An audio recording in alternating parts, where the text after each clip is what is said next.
Jim's story is unusual from the standpoint that he had such a brilliant beginning. When he became famous, you know, it's not necessarily whether you're good or not, it's whether you're lucky. So he was both. The second thing that's rather unusual is that Jim walked away from his career in 1970 when he was really on top of it. I believe he's not just an old master. In fact, he's like a very young person. His image making is very, very fresh.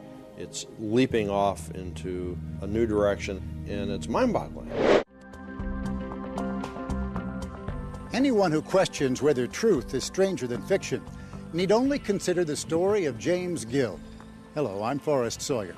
Those who knew him growing up here in San Angelo, Texas, never imagined that the soft-spoken boy they called Jimmy would, with just a few others, define contemporary art in the 1960s.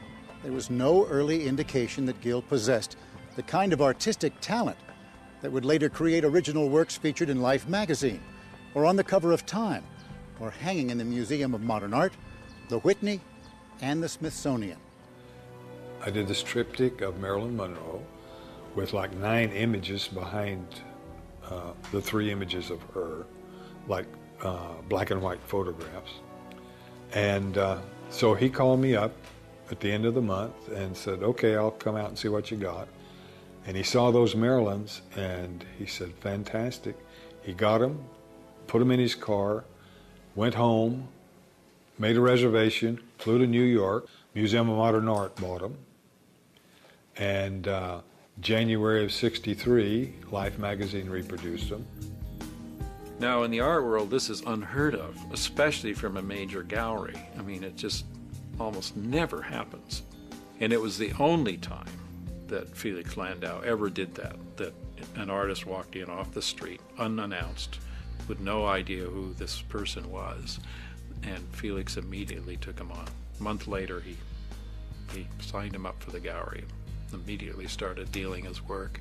So I went from a country bumpkin to kind of a lot of fame and movie stars and everything within 2 months.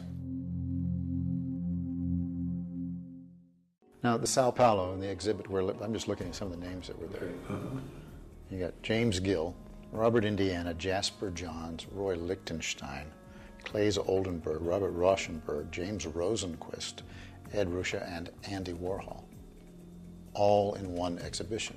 Right. That's astonishing. Right. And that was before everyone's fame took off. That was kind of a major show, anyway. Did you know that then?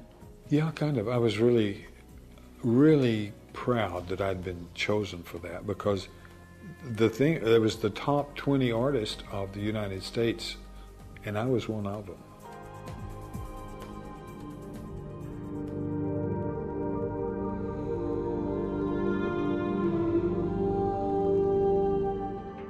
James Gill's work resonated with the Hollywood creative community. Gill fondly remembers the day he was invited to John Wayne's house. So I walk in, he said, hey, Gill, come down here, you know. And he said, how you doing? He said, have you had breakfast? I said, yeah, I hadn't had breakfast. I said, yeah, I'm okay. And he said, well, then join me. You want the same thing I've got? I said, sure. So he got about a 12-inch tumbler, filled it up with bourbon. And so I kept up with Duke all day long, you know, filling up those glasses.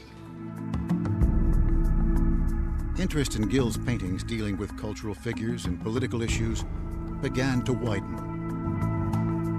And so he was quickly sought after by other museums, curators in the country, from the Chicago Art Institute, from the Whitney Museum. Other places were starting to pay attention, and when their acquisition budgets could afford to do so, they would contact Felix Landau. We want a Jim Gill in our collection.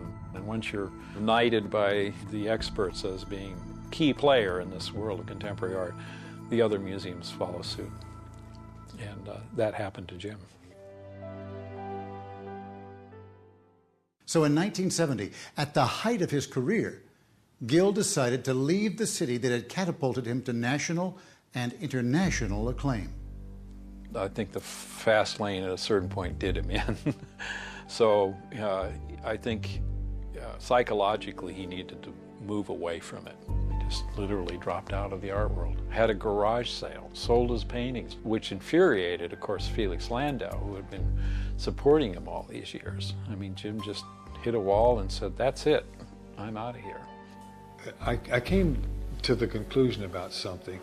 All of these people that I was meeting, that were rich and famous, were not happy, you know.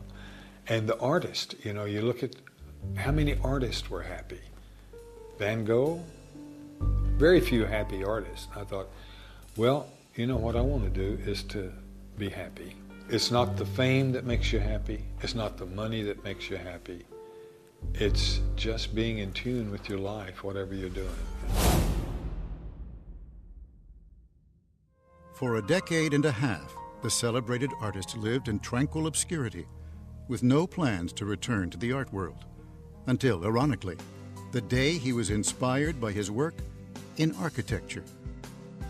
I was designing houses on the computer. I learned AutoCAD and all the technical things, and I would see what would happen on that and make a mistake and say, wow, I wish I could do that as a painting. Wish I could paint that or get that shape, or, you know, and then finally, oh, click, why not?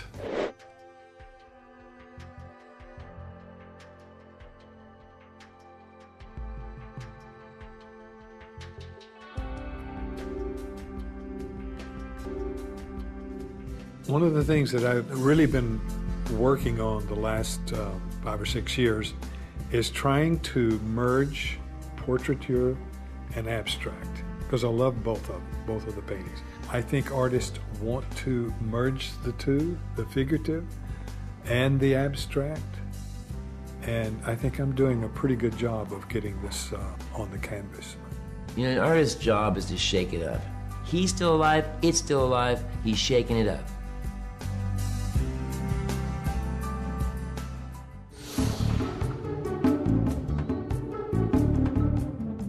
I'm very pleased with the new work, and it hasn't been seen much yet, but I think it definitely will be. It captures a sense of popular culture. It doesn't just render it in a flat way. His sense of color, his sense of a subject, his ability to render, to draw, his sensitivity to color and to design is very strong, and I think that's why he's important.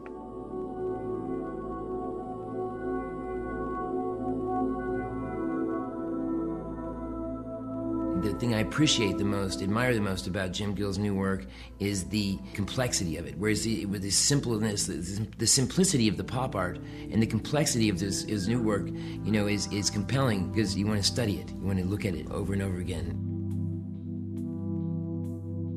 Is it fair to say that in a way you've become freed, that you're not attached to ideas, and therefore your images, your colors, your sense of shape, of line, can rise to the front? It can go anywhere. There are no rules to what's on that canvas. Now before, when you're a political commentator, you know, then you're trying to tell a story or get something across. Now I am just trying to blow my mind and anyone else that wants to look at it, you know. I love to paint. I like to wake up in the morning to get started. At night I say, well, hurry up and get this sleep over with so I can, you know, get into a new painting. Because every painting is really kind of an experience. The man knows how to make images. He's an image maker. And all the artists that I've known in my lifetime who were the real deal are people who were just fanatical about making their art. He is. That's why I think so much of his life and his image making is in the future, not the past. With the reemergence of his new work, and he'll certainly become better known and rediscovered, which the art world also loves to do. They love to rediscover people, and Jim's a classic case of an artist that should and will be rediscovered.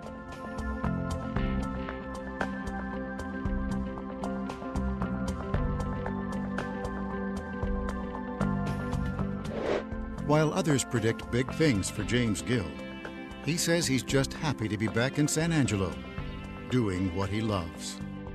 So Jim Gill has come home. Yeah, definitely. Period. Period. Yeah.